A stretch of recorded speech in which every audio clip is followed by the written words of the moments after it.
안녕하십니까? 저희 생애빛 요한계시록 세미나에 오신 여러분들을 다시 한번 진심으로 환영합니다. 여러분 그동안도 하나님의 은혜 가운데서 다 평안하셨습니까?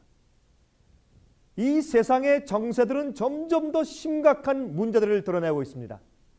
하나님의 보호하심을 받기 위하여 우리의 믿음과 성품을 준비할 수 있는 시기가 바로 지금 이 시기인 것을 우리가 잘 알고 있습니다. 우리는 지난 몇 시간에 걸쳐서 요한계시록 13장에 나오는 마지막 사건들에 대해서 연구해 보았습니다. 오늘은 제 14장을 연구할 차례입니다. 여러분 이 14장은요 놀라운 말씀들로 가득 차 있습니다. 이 속에는 짐승의 표를 받지 않고 우뚝 서 있는 하나님의 백성들에 대하여서 기록하고 있습니다. 그들의 특징들이 바로 여기에 기록되어 있다 그 말입니다. 그리고 그들이 세상을 향하여 외치는 기별들이 요한계시록 14장에 기록되어 있습니다. 참 놀라운 장입니다. 또한 하나님께서 마지막에 알곡과 가라지를 갈라내시는 장면이 바로 이 장에 기록되어 있습니다. 즉 그 마지막 추수에 대해서 기록되어 있다 그 말입니다. 자, 그러면 이제 이 14장의 내용에 대해서 꼭 알고 싶은 마음이 생기셨죠? 우리 다 같이 우리 말씀을 펴서 공부하도록 하겠습니다. 우리 먼저 본문을 좀 읽어보도록 하십시다. 요한계시록 14장입니다. 요한계시록 14장 1절부터 5절을 먼저 제가 좀 읽어보겠습니다. 여러분 요한계시록 14장을 펴서 보면 여기에 참 그 놀라운 말씀이 기록되어 있는 것을 우리가 알 수 있습니다. 여러분 여기에 이 본문을 제가 다 읽지 않고 제일 먼저 1절부터 5절까지만 먼저 읽어보겠습니다. 요한계시록 14장 1절부터 5절입니다. 또 내가 보니 보라 어린 양이 시온산에 섰고 그와 함께 14만 4천이 섰는데 그 이름에 어린 양의 이름과 그 아버지의 이름을 쓴 것이 있도다. 내가 하늘에서 나는 소리를 들으니 많은 물소리도 같고 큰 뇌성도 같은데 내게 들리는 소리는 검은 고 타는 자들의 그 검은 고 타는 것 같더라. 저희가 보좌와 내 생물과 장로들 앞에서 새 노래를 부르니 땅에서 구속함을 얻은 14만 4천인 밖에는 능히 이 노래를 배울 자 없더라. 이 사람들은 여자로 더불어 더럽히지 아니하고 정절이 있는 자라 어린 양이 어디로 인도하든지 따라가는 자며 사람 가운데서 구속을 받아 처음 익은 열매로 하나님과 어린 양에게 속한 자들이니 그 입에 거짓말이 없고 흠이 없는 자들이더라 그랬습니다. 정말 놀라운 이야기입니다. 여기에 14만 4천이라는 숫자가 등장합니다.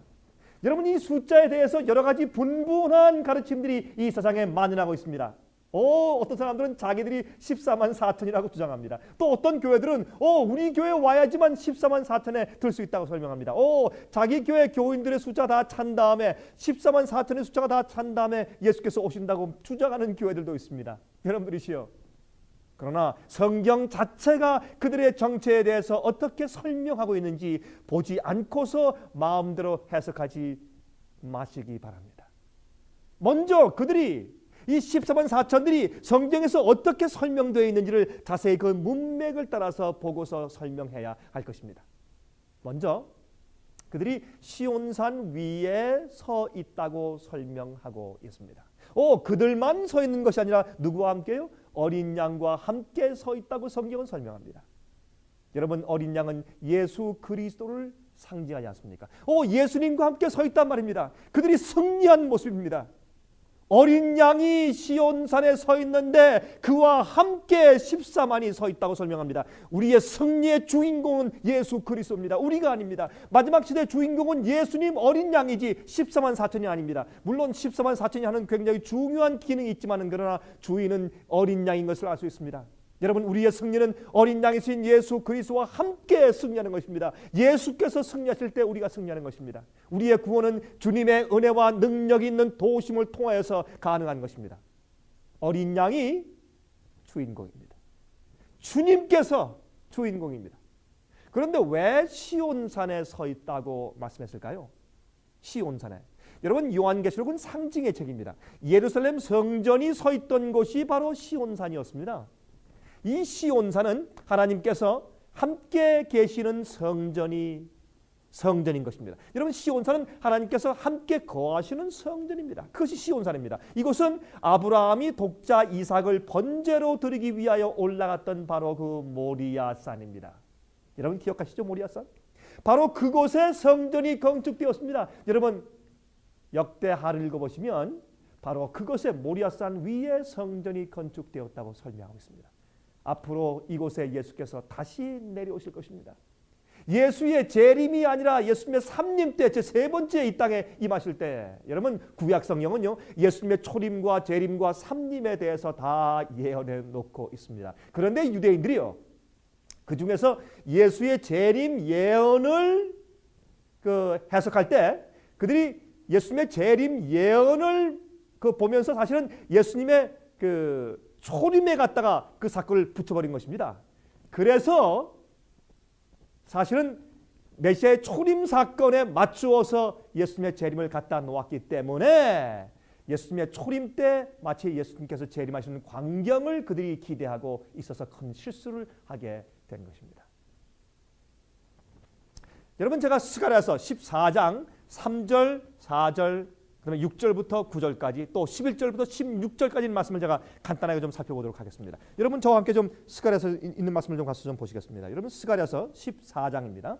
3절, 4절, 6절, 그다음에 11절부터 16절까지 있는 그 말씀을 제가 잠깐만 좀 여러분에게 좀 소개해드리겠습니다. 여기 보시면 예수님께서 제 삼림 때 이 땅에 임하시는 광경이 기록되어 있어요. 한번 보십시다. 3절에 그때 여호와께서 나가사 그 열국을 치시되 이왕 전쟁 날에 싸운 것 같이 하시리라. 그날에 그의 발이 예루살렘 앞 곧 동편 감람산에 서실 것이요 감람산은 그 한가운데가 동서로 갈라져 매우 큰 골짜기가 되어서 산 절반은 북으로 절반은 남으로 옮기고 그렇게 했죠. 또 6절부터요. 그 날에는 빛이 없겠고 광명한 자들이 떠날 것이라. 여호와의 아시는 한 날이 있으리니 낮도 아니요 밤도 아니요 어두워갈 때 빛이 있으리로다. 그날에 생수가 예루살렘에서 솟아나서 절반은 동해로 절반은 서해로 흐를 것이라. 여름에도 겨울에도 그러하리라 그랬습니다. 여호와께서 천하의 왕이 되시리니 그날에는 여호와께서 홀로 하나이실 것이며 또 그 이름이 홀로 하나이실 것이며 그랬습니다. 그 다음에 11절부터 보십시다. 사람이 그 가운데 거하며 다시는 저주가 있지 아니하리니 예루살렘이 안연히 서리로다. 예루살렘을 친 모든 백성에게 여호와께서 내리실 재앙이 이러하니 곧 섰을 때 그 살이 썩으며 그 눈이 구멍 속에서 썩으며 그 혀가 입 속에서 썩을 것이요. 쭉 말씀하신 다음에 그 뒤에 보십시다. 16절에 예루살렘을 치러 왔던 열국 중에 남은 자가 해마다 올라와서 그 왕 만군의 여호와께 숭배하며 초막절을 지킬 것이라 그랬습니다. 여러분 제가 왜 이 말씀을 읽을까요? 이 내용은 예수님 재림 이후에 있을 사건입니다. 다시 말해서 예수께서 재림하실 때는 물론 두 번째 오실 때죠. 그때부터 천년기가 있을 것이고 천년기 동안 이 땅이 황폐한 다음에 그 다음에 새 예루살렘이 이 땅에 다시 내려오는 것입니다. 그때가 바로 예수님께서 이 땅에 오시는 제 3님 세 번째 오시는 때라고 성경은 예언하고 있습니다. 그때는 마지막 7장 이후에 있는 때입니다. 예수께서 재림하신 이후 때입니다. 사탄과 악인들이 다 멸망한 후에 하나님께서 이 세상에 새 하늘과 새 땅을 세우실 때에 일어날 일들입니다. 원래 하나님께서 아브라함에게 이 땅을 약속하셨죠. 이것은 새로운 세상에서도 새 예루살렘 성이 세워질 곳이 바로 그곳입니다. 그것은 바로 지금 현재 이스라엘에 있는 감람산 지역에 예수님께서 다시 오실 것이라고 성경에 기록되어 있습니다. 자, 요한계시록 21장은요. 새 예루살렘이 하늘로부터 내려온다고 말씀되어 있습니다. 그렇죠? 요한계시록 21장 1절 2절 어떻게 말씀되어 있습니까? 또 내가 새 하늘과 새 땅을 보니 처음 하늘과 처음 땅이 없어졌고 바다도 있지 않더라. 또 내가 보매 거룩한 성 새 예루살렘이 하나님께로부터 하늘에서 내려오니 그 예비한 것이 신부가 남편을 위하여 단장한 것 같더라. 그랬습니다. 그렇죠? 자, 새 예루살렘 성이 내려옵니다. 언제? 예수님의 재림 이후에 또 천년기 이후에 예수께서 세 번째 오시는 삼림 때 그 일이 생기죠. 또 거기엔 생명강이 흐르는 곳이라고 설명합니다. 새하늘과 새 땅에 또 요한계시록 22장 1절 보세요. 또 저가 수정같이 맑은 생명수의 강을 내게 보이니 하나님과 및 어린 양의 보좌로부터 나서 길 가운데로 흐르더라 그랬습니다. 여러분들이요, 이 생명강이 흐르는 것은 하늘에만 있는 것이 아니라 이제 앞으로 그 생명강이 이 땅에 내려와서 이 세상의 새하늘과 새 땅에 그 강이 흐르는 일이 앞으로 있을 것이라고 성경은 설명하고 있습니다. 또한 모든 만국이 와서 하나님께 경배한다고 성경을 말씀하고 있죠. 이사야 66장 22절 23절에 말씀했습니다. 나 여호와가 말하노라. 나의 지을 새 하늘과 새 땅이 내 앞에 항상 있을 것 같이 너의 자손과 너의 이름이 항상 있으리라. 여호와가 이르노라. 매 월삭과 매 안식일의 모든 혈육이 이르러 내게 경배하리라 그랬습니다. 그러므로 여러분이시여 기억하십시오. 여러분 앞으로 이러한 새 하늘과 새 땅에 이러한 일이 있을 것이라고 설명돼 있지 않습니까? 예?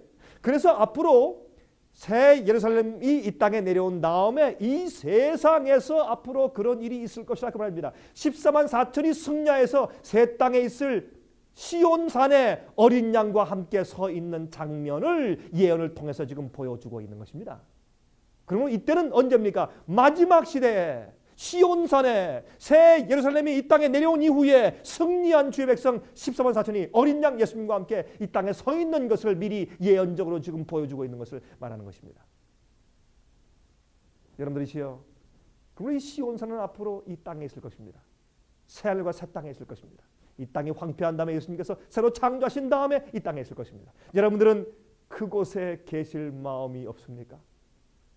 더 이상 공해와 황사 현상이 없는 곳, 범죄와 죽음이 더 이상 없는 곳 말입니다. 슬픔과 이별이 없는 곳, 승리한 주의 백성들이 영원히 살 곳, 여러분은 그곳에 여러분도 함께 있기를 제가 기도합니다. 그러면 이 14만 4천은 과연 누구일까요? 성경을 말씀하기를 그들은 이마에 어린 양의 이름과 아버지의 이름이 기록되어 있다고 설명하고 있습니다. 여러분 성경에서 이름은 성품을 상징합니다. 이름은 성품과 같은 의미입니다. 모세가 하나님께 당신의 영광을 내게 보여달라고 한 사실을 기억하십니까? 여러분 출애굽기 33장과 34장에 기록되어 있죠. 여러분 기억하십니까? 모세가 하나님께 그렇게 이제 요구했죠. 하나님이시여 당신의 영광을 내게 좀 보여주십시오. 더 확신 얻기 위해서.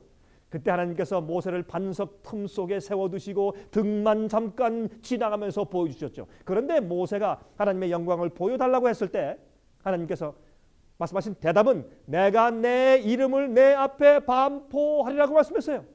그리고는 당신의 영광의 광채로 그 앞을 지나가시면서 이렇게 반포했다고 성경은 설명하고 있습니다. 출애굽기 34장 6절입니다. 출애굽기 34장 6절. 여호와로라 여호와로라 자비롭고 은혜롭고 노하기를 더디하고 인자와 진실이 많은 하나님이로다. 그렇게 말씀했습니다. 여러분 제가 무슨 말을 하고 있는 것일까요? 성경에 말한 이름은 곧 성품을 말하는 것입니다.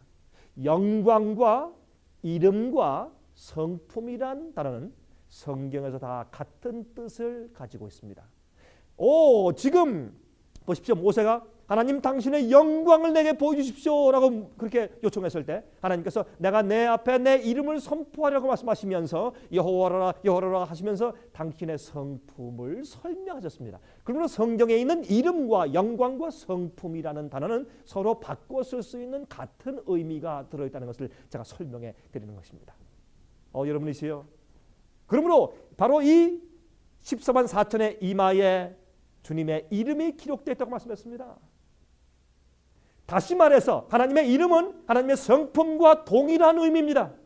다시 말해서 14만 4천의 이마에 하나님의 이름이 기록되어 있다 그 말입니다. 예수 그리스도의 성품을 닮은 자들이라고 말씀했습니다. 이들은 예수께서 재림하시기 직전 마지막 시대에 사는 자들일 것입니다. 그들은 그 예수의 성품을 가지고 있는 백성들입니다. 주님께 순종하는 백성들입니다. 진실되고 충성된 백성들입니다. 하나님을 아는 백성들일 뿐더러 하나님의 성품이 그들의 이마에 기록되어 있다 그 말입니다. 자, 이들은 마지막 시대에 사는 살아있는 마지막 시대 주의 백성들일 것입니다. 어떻게 아느냐고요? 여러분이시여, 요한계시록 7장에 설명되어 있죠. 한번 보실까요? 요한계시록 7장. 여러분 요한계시록 7장에 있는 내용을 읽어보면 분명합니다. 이들이 마지막 시대에 살고 있는 주의 백성들인 것을 우리가 알 수가 있습니다. 제가 한번 좀 읽어보겠습니다. 요한계시록 7장 1절부터 4절입니다. 아주 흥미있는 말씀이 여기 기록되어 있어요. 한번 보십시다. 여러분 여기에 요한계시록 7장에 있는 말씀은 여기에 14만 4천 문제가 또 나오죠. 여러분 이 성경 전체에서 14만 4천 문제를 다루고 있는 것은 두 군데밖에 없습니다. 요한계시록 7장과 요한계시록 14장입니다. 자, 7장 요한계시록 7장 1절부터 4절까지 제가 읽습니다. 이 일 후에 내가 네 천사가 땅 네 모퉁이에 선 것을 보니 땅의 사방에 바람을 붙잡아 바람으로 하여금 땅에나 바다에나 각종 나무에 불지 못하게 하더라 그랬습니다. 또 봄에 다른 천사가 살아계신 하나님의 인을 가지고 해 돋는 데로부터 올라와서 땅과 바다를 해롭게 할 권세를 얻은 네 천사를 향하여 큰 소리로 외쳐가로되 우리가 우리 하나님의 종들의 이마에 인치기까지 땅이나 바다나 나무나 해하지 말라 하더라. 내가 입맞은 자의 수를 들으니 이스라엘 자손의 각 지파 중에서 입맞은 자들이 14만 4천이니 라고 설명했어요. 여러분 자 보세요. 여기 말씀 보니까 어떻게 말씀되어 있습니까? 마지막 시대에 내 바람이 놓여지기 전에 이 14만 4천들의 인이 쳐질 것이라고 말씀되어 있죠. 아직 바람을 놓지 말아라고 주님께서 말씀하십니다. 천사들에게 지금 명령하십니다. 아직 바람을 놓지 말아라. 왜? 천사들이 마지막 시대에 대전쟁 큰 환란이 오기 전에 마귀가 이 세상에 큰 전쟁과 환란을 불러일으켜서 사람들이 준비하기 전에 다 몰살시키기 위해서 그렇게 애쓸 때 천사가 그것을 막고 저지하고 있는 것입니다. 그래서 하나님께서 바람이 불기를 환란과 큰 전쟁이 일어나기를 막고 계시는 것입니다. 왜? 주의 백성들 14만 4천이 아직 인침받는 경험이 안 됐기 때문에. 이것은 예수님의 재림 바로 직전에 있을 이야기입니다. 이것은 7장이 내리기 바로 직전에 있을 이야기입니다. 그렇죠? 여기 보니까 참 아주 심각한 얘기가 있어요. 그렇죠? 이것은 반드시 예수께서 재림하시기 직전에 바로 마지막 시대에 사는 사람들에게 적용되는 이야기입니다. 제가 그래서 이 14만 4천은 마지막 시대에 살고 있는 백성들이라고 제가 설명을 드리는 것입니다. 제 말이 맞죠? 자, 그러면 요한계시록 이제 17장 13절부터 읽습니다. 요한계시록 7장 13절부터 읽습니다. 장로 중에 하나가 응답하여 내게 이르되 이 흰 옷 입은 자들이 누구며 또 어디서 왔느뇨? 내가 가로되 내 주여 당신이 알리다 하니 그가 나더러 이르되 이는 큰 환난에서 나오는 자들인데 어린 양의 피에 그 옷을 씻어 희게 하였느니라. 그러므로 그들이 하나님의 보좌 앞에 있고 또 그의 성전에서 밤낮 하나님을 섬기매 보좌에 앉으신 이가 그들 위에 장막을 치시리니 저희가 다시 줄이지도 아니하며 목마르지도 아니하고 해나 아무 뜨거운 기운에 상하지 아니할지니 이는 보좌 가운데 계신 어린 양이 저희의 목자가 되사 생명수 샘으로 인도하시고 하나님께서 저희 눈에서 모든 눈물을 씻어주실 것이니라 그랬습니다. 여러분, 이들은 마지막 큰 환난에서 나오는 자들입니다. 틀림없습니다.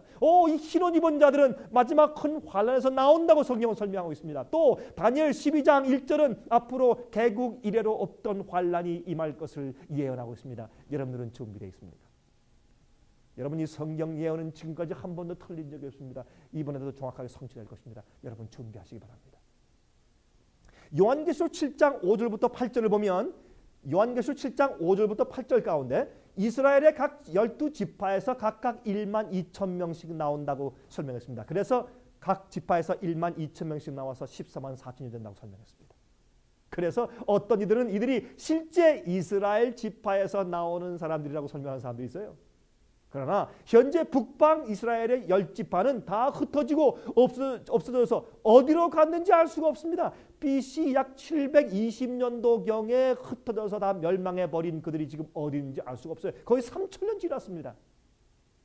나머지 유다 지파와 베냐민 지파도 마찬가지입니다. 물론 다 이민 갔다가 다시 돌아와서 이스라엘에서 나라를 건국했지만은 그러나 그들 가운데 대부분이 많이 혼합해서 믹스되어 있는 사람들이죠. 이제 또한 북방 10지파는 어디 가서 어떻게 됐는지 알 수가 없습니다. 그러므로 각 지파에서 실제 지파들에서 나올 수가 없습니다. 또한 지금 현재 이스라엘은 더 이상 하나님의 선민이 아닙니다. 주님의 선택된 백성이 더 이상 아닙니다. 여러분, 그러므로 12 제자들로부터 다시 시작한 하나님의 교회가, 초대 교회가, 하나님의 교회가 그 자리를 대신했지 않습니까? 그러므로 현재 교회를 하나님의 이스라엘이라고 성경은 강조하고 있다 그 말입니다. 여러분, 야고보서 1장 1절 아시죠? 어떻게 말씀되어 있습니까? 하나님과 주 예수 그리스도의 종 야고보는 흩어져 있는 12지파에게 문안하노라 그랬어요. 실제 그 당시에 있는 교회들에게 편지하면서 말하기를 내가 흩어져 있는 12지파에게 문안한다고 설명했어요. 성경은 분명히 그래서 교회가 12지파 이스라엘 백성들을 대치한 영적인 이스라엘이 되었다고 성경은 선포하고 있습니다. 자, 그러면 14만 4천이 12지파에서 나온다고 그렇게 상징적으로 말씀한 이유가 어디 있겠습니까? 이것은 다 각기 다른 성격의 소유자들인 것을 지금 상징하고 있는 것입니다. 여러분, 야곱이 죽기 전에 12아들들을 놓고서 안수 기도한 것을 기억하시죠? 여러분, 12아들을 하나씩 불러놓고 이제 그 머리에 안수하면서 기도했습니다. 그때 그 기도를 가만히 보면 여러분, 창세기 그 7장 8장 이제 그 정도 갈 수 있지 않습니까? 그때 이 야곱이 자기 아들들을 위해서 기도할 때 그때 그들의 각각 성격의 특징들과 그들의 성격의 특징들과 그들의 미래를 예언하는 그 장면을, 그 내용을 우리가 읽을 수가 있는 것입니다. 그러므로 이 14만 4천이 각 12지파에서 나온다는 뜻은 상징적으로 하나님께서는 어떠한 종류의 사람이나 어떠한 성격의 소유자나 또한 어떠한 환경에서 나오는 자들이라 할지라도 다 구원하시고 변화시킬 수 있다는 것을 말씀하는 것입니다. 바로 그러한 증인들이 마지막 시대 14만 4천이 되는 것입니다. 그들은 모든 나라와 족속과 백성과 방언에서 나오는 자들일 것입니다. 온 세상에서 나오는 하나님의 특별한 백성들이 될 것입니다. 헤아릴 수 없이 많은 무리가 될 것입니다.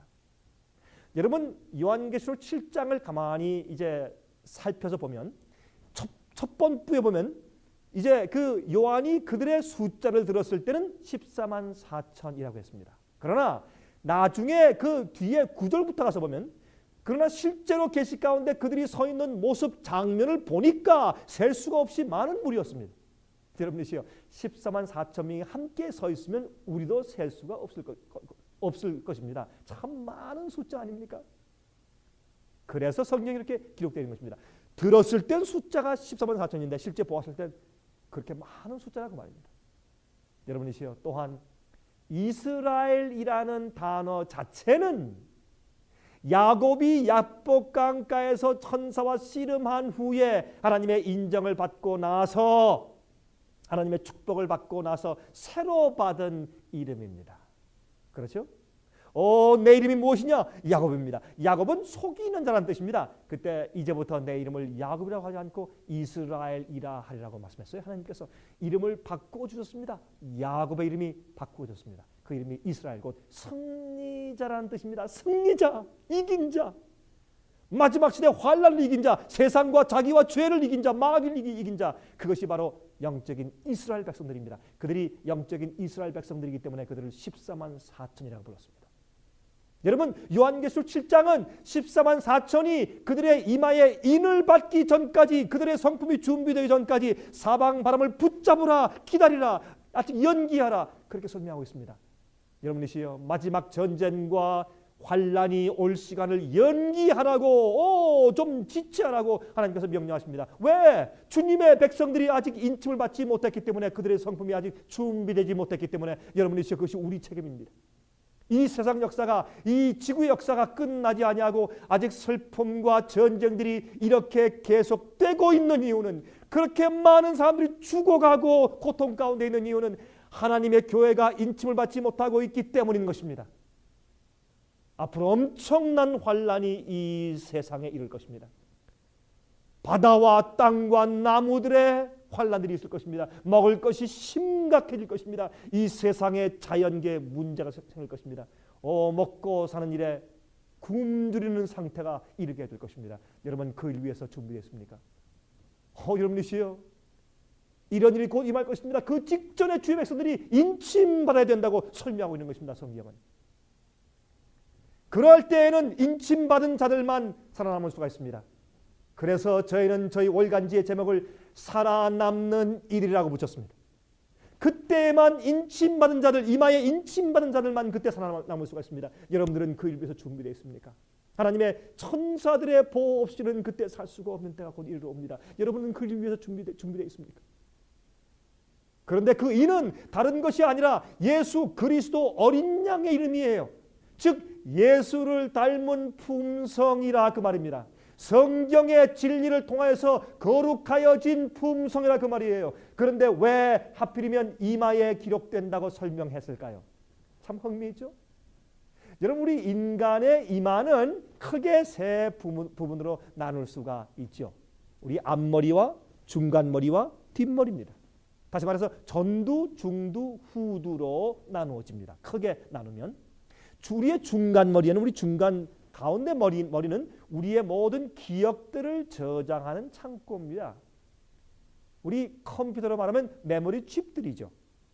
그래서 우리가 어릴 때부터 보고 느끼고 그 하고 말하고 한 모든 일들이 다 우리의 이 기억 장치의 중간 머리에 다 기억되어 있는 것입니다. 또한 우리 뒷머리에는 우리의 이 감정과 입맛을 주관하는 기능들이 우리 뒷골에서 주장하고 있는 것입니다. 그런데 우리 앞니마 부분에는 우리의 이성과 의지, 그리고 우리의 분별력, 판단력, 그리고 우리의 개성과 성품들이 바로 그 이마에 기록되어 있습니다. 우리의 몸과 감정들과 마음을 주관하는 부분이 바로 이 앞니마 부분입니다. 우리 이마에 우리의 품성과 개성이 기록되어 있습니다. 우리의 진리를 이해하는 이해와 판단이, 우리의 분석력이 우리의 이마에 있는 것입니다. 그러므로 사실은 여러분의 이마에 여러분이 누군가 하는 것이 기록되어 있어요. 진리를 이해하고 그대로 따라 순종하는 기능과 또한 변치 않는 믿음을 갖게 하는 의지가 바로 그 이마 속에 있다 그 말입니다. 그래서 하나님의 진리로 성화되어서 주님의 성품을 닮은 자들이 생기는 것입니다. 진리대로 충성스럽게 살기로 결심한 자들 말입니다. 그러한 사람들은 이마에 인침을 받는 것입니다. 짐승의 표를 강요하는 일이 생길 때 충성스러운 주님의 백성들은 굳게 주님의 진리 편에 서서 인침을 받게 될 것입니다. 그들의 이마에 변치 않은 품성이 새겨지는 것입니다. 예수님 닮은 품성. 그래서 요한계시록 13장 사건 이후에, 짐승의 표의 환난 사건 이후에 14장에 하나님의 인을 받는 자들이 등장하는 것입니다. 그래서 바로 짐승의 표의 환난 그 사건이 예언된 다음에 14장에 14만 4천이 등장하지 않습니까? 디모데후서 2장 19절에 다음과 같이 말씀되어 있습니다. 그러나 하나님의 견고한 터는 섰으니 인침이 있어 일러스되 주께서 자기 백성을 아신다 하며 또 주의 이름을 부르는 자마다 불의에서 떠날지어다 하였느니라 라고 기록되어 있습니다. 여러분, 견고한 터인 진리로 인하여서 변화된 자들, 불의에서 떠난 자들, 모든 죄로부터 정결케 된 자들, 그들이 인침을 받은 자들입니다. 이 마지막 시대에서 구속함을 입은 마지막 성도들이 하나님의 보좌 앞에서 새로운 노래를 부르는데 그들 이외에는 능히 그 노래를 배울 자가 없다고 성경에 말씀되어 있습니다. 그들은 인침받은 백성들이에요. 진리 안에서 서 있는 사람들입니다. 진리로 인침받아서 진리로 성화된 사람들이에요. 진리를 알기만 하는 것이 아니라 진리가 들어가서 그들을 진리대로 변화시키는 사람들입니다. 그런데 그들이 앞으로 부를 그들의 새 노래를 다른 어떤 사람들도 능히 배울 수가 없다고 성경을 말씀했어요. 왜 그렇습니까? 여러분, 그들이 통과하는 경험과 환난이 과거에 없던 특별한 경험들이기 때문에 그러한 것입니다. 여러분, 그들 자신들이 무슨 특별하다는 것이 아니라 그것보다는 그들이 마지막 시대에 겪는 그들의 경험들이 특별하다는 것입니다. 앞으로 우리가 겪을 마지막 환난 같은 그런 환난이 과거에 없었습니다. 여러분이 기억하십니까? 이 환난을 그들이 통과하면서 승리할 것입니다. 주님께서 그들을 보호하실 것입니다. 이 놀라운 진리를 사람들이 오해하게 하기 위해서 마귀가 지금 퍼뜨린 것이 무엇인지 아십니까? 그것이 비밀 휴거설이에요. 여러분들은 그것을 그저 좋은 의미에서 좋은 의도에서 믿으셨죠. 또 그렇게 가르치셨죠. 그러나 그것은 성경에 없는 얘기입니다. 예수께서 오시기 전에, 환난 오기 전에 주의 백성들, 의인들은 몰래 살짝 다 들려서 다 휴거돼서 몰래 다 미리 올라간다. 아닙니다. 성경은 말하기를 의인들과 악인이 환난을 같이 통과합니다. 그런데 악인들은 그 환난 때 죽고 고통을 당하고 의인들은 주님께서 보호하시는 것입니다. 여러분이시여, 의인들이 마지막 환난을 통과하지 않고 미리 올라간다는 말씀이 성경에 없습니다. 예수께서 이 땅에 재림하실 때 그때 부활한 자들과 살아있는 사람들이 같이 그때 휴거되어서 그때 승천해서 올라가는 것이죠. 예수님의 재림은 마지막 환난 이후에 있지 않습니까? 또 이들이 14만 4천들의 노래소리가 물소리 같고 뇌성소리 같다고 말했어요. 또한 그들이 검은 고를 타면서 찬송을 부른다고 했습니다. 이상한 놀라운 오케스트라, 현악기의 소리가 들린 것입니다. 줄이 있는 악기의 찬송 소리가 들린 것입니다. 또한 그들의 찬송 소리가 큰 물소리 같다고요. 나이아가라 폭포의 물소리 같을지 모르겠습니다. 여러분 카나다 쪽에 있는 나이아가라 폭포를 가보셨습니까? 물론 여러분 가운데 많은 분들이 가보셨을 것이라고 생각합니다. 제가 제일 처음에 나이아가라 갔을 때 여러 해 전입니다. 지금부터 한 25년 전입니다. 제일 처음에 제가 나이아가라 폭포를 갔을 때 그때 그 장관을 제가 지금도 잃을 수가 없습니다. 물론 그 이후에도 몇 번 갔지만 제일 처음 갔을 때 그 감동을 지금도 제가 기억합니다. 멀리서부터 이상한 자가 소리를 듣기 시작했습니다. 많은 군중들이 떠드는 소리 같은 그런 음성이었습니다.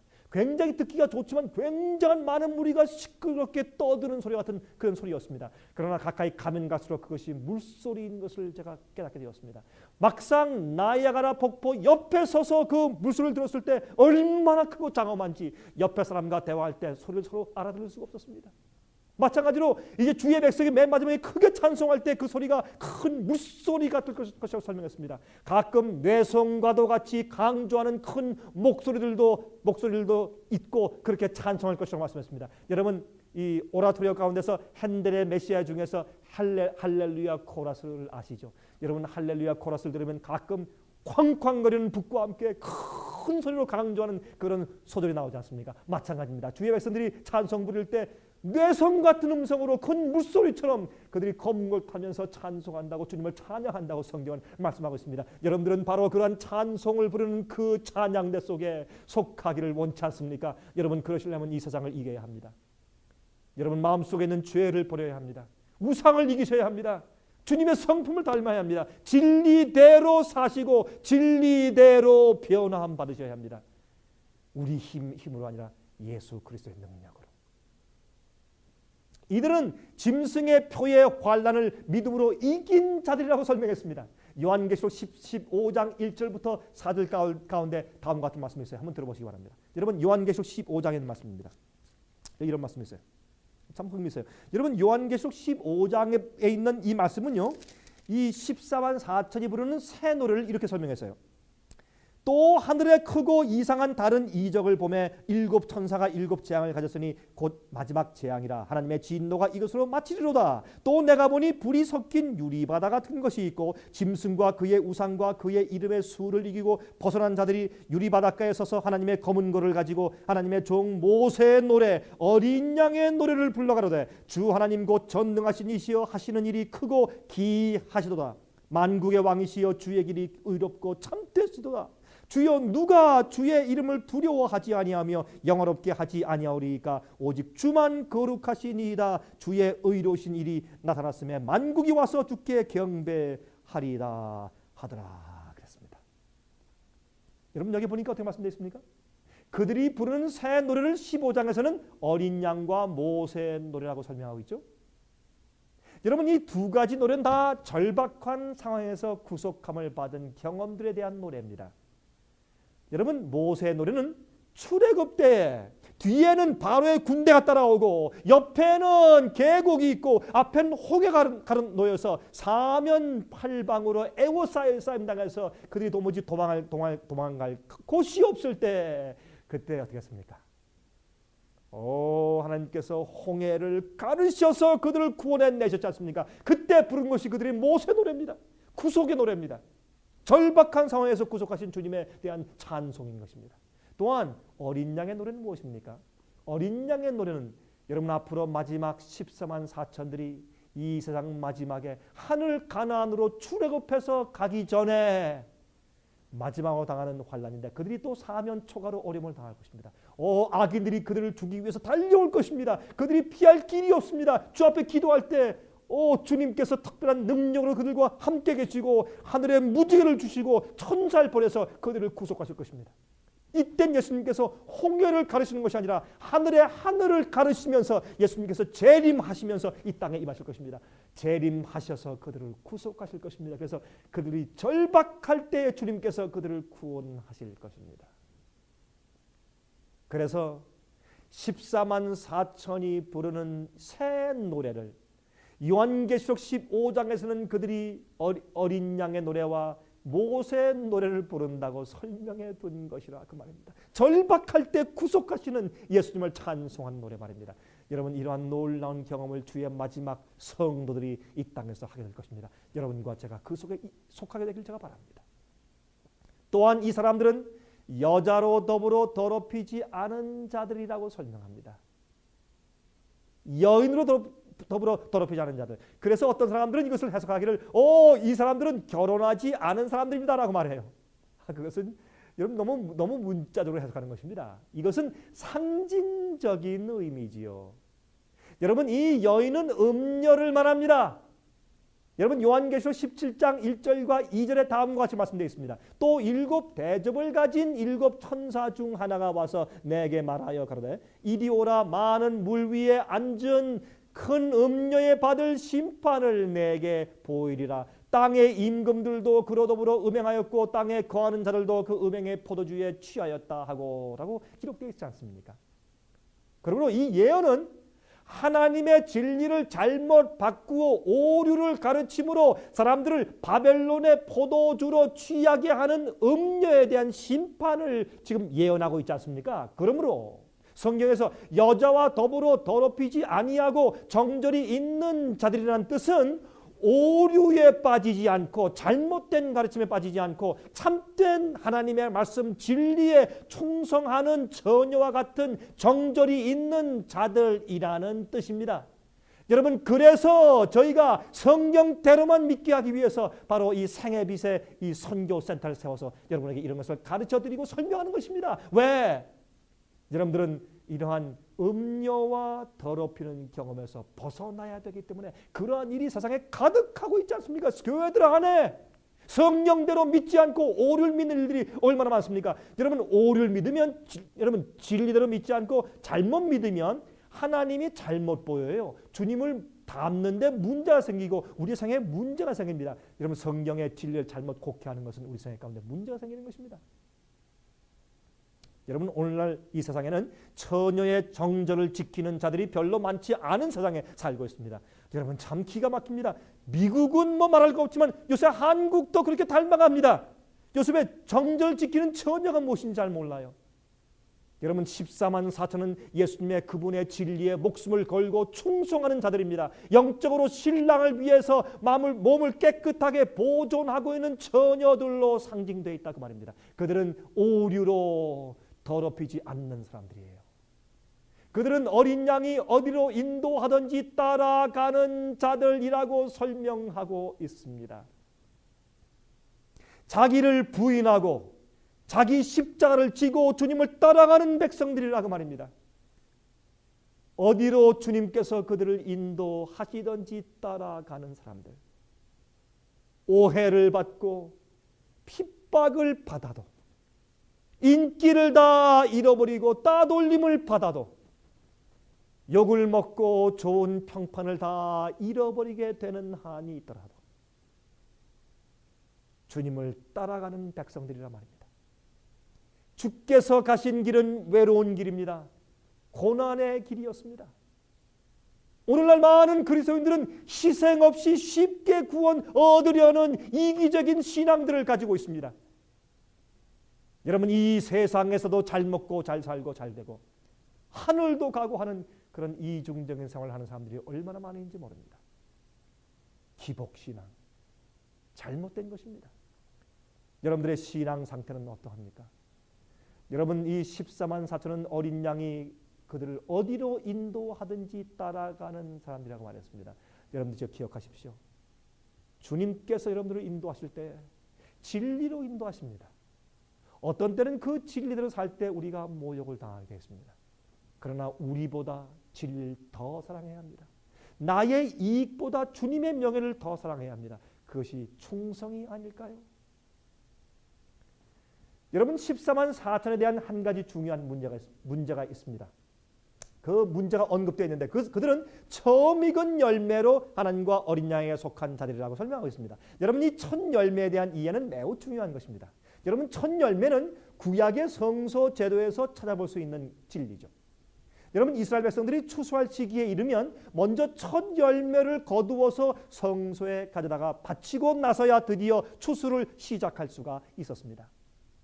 여러분 대제사장이 밭에 들어가서 손으로 제일 먼저 잘 익은 극상품인 첫 열매 이삭들을 거두어서 한 단으로 묶어서 첫 열매로 하나님께 드리는 일이 먼저 있는 것입니다. 추수하기 전에 이 첫 열매는 제사장들이 먹도록 그들에게 속한 것이었습니다.